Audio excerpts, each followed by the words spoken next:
2 বছরের ছোট্ট একটি শিশু সাজিদ হঠাৎই পড়ে গেল 50 মিটার গভীর নলকূপের সরু পাইপে। পুরো দেশ তাকিয়েছিল কবে তাকে তুলে আনা হবে। ফায়ার সার্ভিস এসেছে, এক্সকেভেটর এসেছে, চারপাশ খনন হয়েছে, কিন্তু ভুল মেশিন, ভুল পদ্ধতি আর দেরি উদ্ধারকে করে তুলেছে অসহনীয় দীর্ঘ। যেখানে প্রয়োজন ছিল বোরহোল রেস্কিউ মেশিন বা ভার্টিক্যাল ড্রিলিং রিগ, সেখানে সময় নষ্ট হয়েছে এক্সকেভেটর দিয়ে গভীর মাটি কাটতে কাটতে। আর ঠিক সেই সময়টাই ছিল সবচেয়ে মূল্যবান।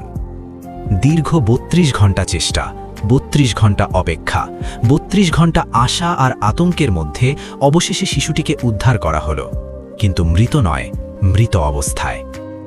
এই মৃত্যু শুধু একটি পরিবারের নয়, এটা আমাদের সিস্টেমের ব্যর্থতা। এটা প্রমাণ করে প্রযুক্তি না থাকলে, পরিকল্পনা না থাকলে, সঠিক মেশিন না থাকলে উদ্ধার অভিযান যতই বড় হোক সফল হতে পারে না। শিশুটি আর ফিরে আসবে না, কিন্তু তার মৃত্যু আমাদের শেখাক দায়িত্ব বুঝে কাজ করা, সঠিক মেশিন ব্যবহার করা এবং প্রতিটি মিনিটকে গুরুত্ব দেওয়া। কারণ জীবনের মূল্য সময়েরও চেয়েও বেশি, আর সময় কখনো ফিরে আসে না।